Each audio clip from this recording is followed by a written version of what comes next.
అందరికీ నమస్కారం. రాష్ట్ర ప్రజలకి, శ్రేయోభిలాషులకి ప్రతి ఒక్కళ్ళకి అమర్నాథ్ గారు గుడివాడ ఓడిపోయిన ఎమ్మెల్యే ప్రతిపక్ష పార్టీ. ఒక ఐటీ మినిస్టర్ కూడా 3.5 సంవత్సరాలు చేశారు పాపం. 5 సంవత్సరాలు అధికారం ఉన్నప్పుడు మరి ఎన్ని కంపెనీలు తెచ్చావు అమర్నాథ్ గారు? ఒకసారి రాష్ట్ర ప్రజలకు వివరంగా చెప్పండి. నీవిప్పుడు తిరుమల తిరుపతి వెంకటేశ్వర స్వామి గురించి మాట్లాడుతున్నావు, కల్తీ జరిగిందని. మరి ఎవరు అధికారంలో ఉన్నారు అప్పుడు? ఇప్పుడు ఎవరు అధికారంలో ఉన్నారు? మరి కల్తీ అనేది మీ ప్రభుత్వం ఉన్నప్పుడు జరిగిందా లేక ఇప్పుడు జరిగిందా? ఒక్కసారి చెప్పండి. ఏది ఏమైనా అది రాష్ట్ర ప్రజలకు ప్రతి ఒక్కళ్ళకు తెలుసు. ఒక తిరుమల తిరుపతి వెంకటేశ్వర స్వామి గురించి ఇలా మాట్లాడటం మంచిది కాదు. ఆయన దేవుడు. ఒక్కసారి ఆలోచించుకోండి. ఏం మాట్లాడినా ఎలా మాట్లాడినా జాగ్రత్తగా మాట్లాడాలి. ఇలా పనికిమాలిన మాటలు మాట్లాడుతూ దేవుని గురించి కూడా అబద్ధాలు చెప్పుకుంటూ అబద్ధాలు మాట్లాడుకుంటూ ఉంటే ఎవరు ఊరుకోరు కదా అమర్నాథ్ గారు. ఒక్కసారి చెప్పండి.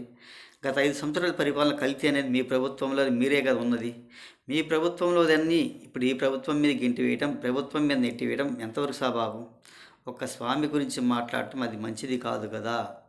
కల్తీ అనేది ఎవరి అధికారంలో ఉన్నప్పుడు జరిగింది అనేది అందరికీ తెలుసు. నువ్వు ఇలా మాట్లాడితే ఎలా? గత 5 సంవత్సరాల పరిపాలన మర్చిపోయావా?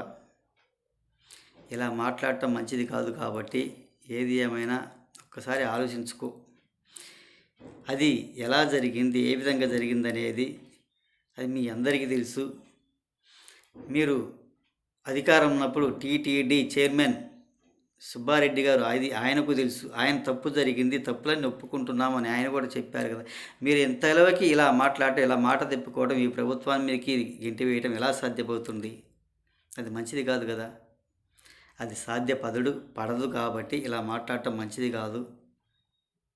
ఒక స్వామి గురించి అబద్ధాలు చెప్పడం, అబద్ధాలు మాట్లాడటం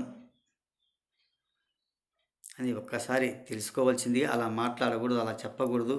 కల్తీ అనేది మీ ప్రభుత్వంలో మీరున్నప్పుడే జరిగింది కాబట్టి అది ఎవరు ఏమైనా ఒప్పుకోవాలి అని తెలియజేస్తూ, మీరు ఏదో అధికారాల కోసం మళ్ళీ తాపత్రయపడుతూ మళ్ళీ అధికారంలోకి రావాలని ఈ ప్రభుత్వం మీద నిందలు వేస్తూ చాలా గందరగోళం పట్టించి రాష్ట్ర ప్రజలు మీ వైసీపీ ప్రభుత్వం రావాలని, తిప్పుకోవాలని, జనాన్ని మైకంలో వేయాలంటే ఎవరు పడడానికి ఆస్కారం లేదు అని తెలియజేస్తూ, 5 సంవత్సరాల పరిపాలన తెలుసు కాబట్టి ఒక్కసారి ఆలోచించుకోండి అమర్నాథ్ గారు అని తెలియజేస్తూ ప్రతి ఒక్కళ్ళకి హృదయపూర్వక ధన్యవాదాలు.